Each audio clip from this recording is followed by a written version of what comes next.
Okay, alright. So, we'll continue with yung sa laboratory ni parang Wilhelm Wundt, no? So, yung laboratory ni na Wilhelm Wundt ay yung psychology lab nila ay ang kinokonduct nila dyan ay yung mga stimulus, no? Bawa, check nila kung yung bang light source na to kapag sobrang dilim, makikita ba nila kapag ganito sila kalayo o kaya yung sound na to, maririnig ba nila yon kapag ganito sila kalayo, tapos may sound from a different source ng lugar, no? So, mga ganun yung tinetest nila dyan. So, yung mga senses, five senses yung check nila. O kaya nakikita niya yung light, o kaya nararamdaman niya yung tactile. Halimbawa, kukuryentehin sila, tapos magtatap sila sa buzzer kung gaano kabilis, kung naramdaman nila ng few seconds, mga ganun. Or mga nanoseconds. Ayan. So, ganun siya, no? Now, isang estudyante ni Willem Wundt, doon si Stanley Hall. Si Wilhelm Wundt ay from Germany. So, siya yung nagtayo ng unang psychological laboratory or psychology laboratory sa Germany.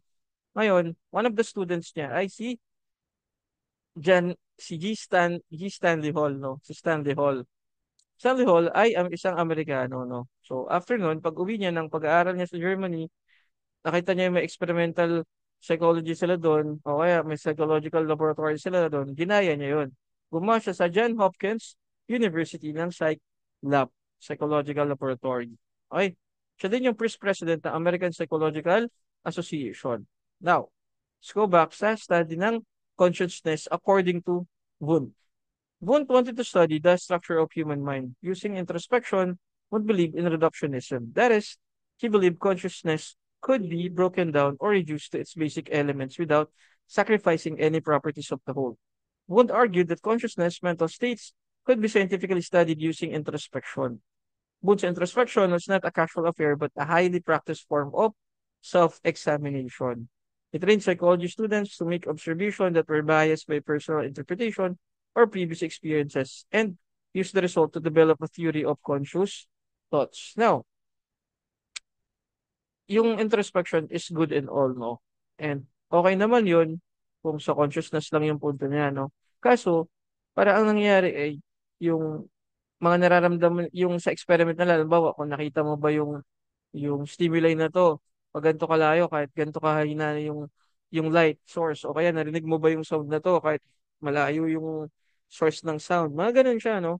Now, wala namang problema yon. The problem lies is kung paano nila yon ina-assess. So, ang sabi ni Willem Wundt, ang ginagamit nila to assess yung mga ganong pangyayari ay introspection. Ano ba yung introspection? Introspection ay ano lang yan, parang muni-muni, no? Tatanungin mo yung sarili mo, ano tingin mo dito sa nangyari na to? Ano tingin mo dun sa ganitong nangyari? Halimbawa, sa therapy, ginagawa yun, no? Ginagawa sa therapy. Halimbawa, sabi niya, nung namatay yung aso mo, anong naramdaman mo? Ganun, no? How did you felt? O ganito po yung naramdaman ko when that happens. My dog died, ito po yung naramdaman ko. So, personal siya. Kaya sinasabi dyan, no? Wound introspection is a practice form of self-examination. So, self-examination lang yan. Kaya nangyari, bias yung nagiging interpretation nila doon. He trained psychologists to make an observation that were biased by personal interpretation. So, syempre, okay naman yun kung ang pinag-aaralan mo ay yung conscious thoughts, no? O ikaw, paano mo yung naramdaman mo pag ganito yung nangyari? Paano yung naramdaman mo kapag ganito? Personal yun. Introspection yun eh. But, obviously, we can use that scientifically to measure yung gano'n ba kabilis na naramdaman yung stimuli, gano'n ba kabilis nakita, gano'n ba kabilis narinig. Kasi nga, iba't ibang tao will have a different interpretation ng different stimuli. Kung sa standard ng experimental psych ngayon yung gagawin, syempre, kailangan meron kang pang measure nung ano mo no nung pag pag naramdaman mo na yung stimuli. Halimbawa, titingnan natin yung pressure o kaya pakiramdam mo sa sarili mo o kaya may kakabit tayo sa utak mo tapos titingnan natin kung gaano kabilis nakarating yung stimuli doon sa brain mo tapos paano mo siya kabilis naramdaman. So, ganun siya, no? So, may gagamitin tayong mga apparatus to measure it ng scientifically or fairly. Okay? So ito yung nangyari.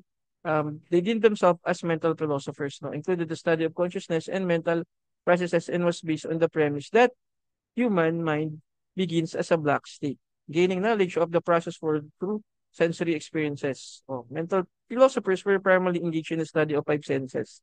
And kaya sasabi natin, yung mga five senses na ginagamit dun sa experiment ni Villeneuve dun sa laboratory nila. Okay? So, yan sabi niya, mental philosopher if you don't use scientific method kasi nga, yan ay introspection. But still, sabi nila, galit po kami sa pseudoscience. Parehas kaming galit. Ano nga ba yung pseudoscience? Pseudoscience ay fake sciences. Kaya nga, Patrick, a mental philosopher, tapos, ayan, si experimental psychologist, parehas silang ayaw ng fake news. Okay. Tignan natin. Ano ba yung mga ano natin, pseudoscience? One of the pseudosciences, episionomy. Ano yung episionomy?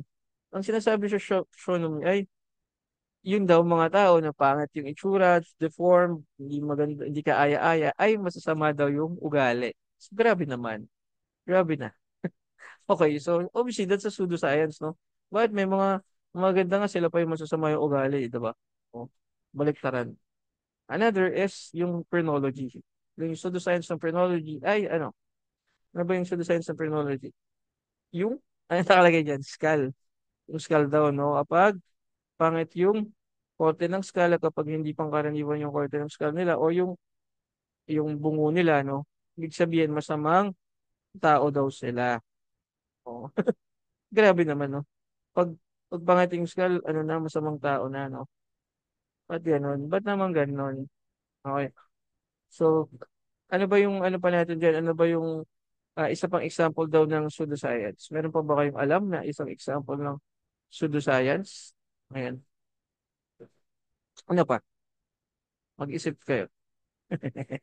Okay, nakita natin yung example ng pseudoscience. Ayan, dito. Kay, ano? Kay, anong movie yan? Kay Coraline? Okay. Si Coraline. Okay. Now, ang sabi dito, pag tinignan mo yung sa TikTok, no, sinasabi, yung zero po dun sa pirma ni Cor dun sa welcome home is lying. Or yung signature, yung bilog po dyan, parang wina-welcome siya but they're lying. Kasi nga, hindi yan yung totoong home niya. Parang ganun, ang dami na lang sinabi, no? Now, the study of graphology, yun yung sinasabi nila na yung handwriting ay ano, sabi nila malalaman natin if they're lying or not o kung ano man o yung personality ng tao malalaman sa writing lang ng mga sulat mo. That's not true. Hindi mo ma-decipher yung personality ng tao dun sa paano sila magsulat. Pwede mong alamin sa graphology if the same person uses the same ano, is the same individual. Kapag may nakita kang pirma, halimbawa, pirma to ni, kunyari, ni President Estrada. There was a case kasi dati, nung presidente pa si Estrada, no? Na parang tinitignan, is this your pirma po? Tapos pinacheck nila sa mga specialty ng mga signature. Tapos parang tinitignan kung pirma nga ba niya yung nakapirma kasi ibang tao yung pangalan pero parang ang suspicion nila, it was President Estrada, if I remember correctly. Kasi same ng pirma. So parang ganun.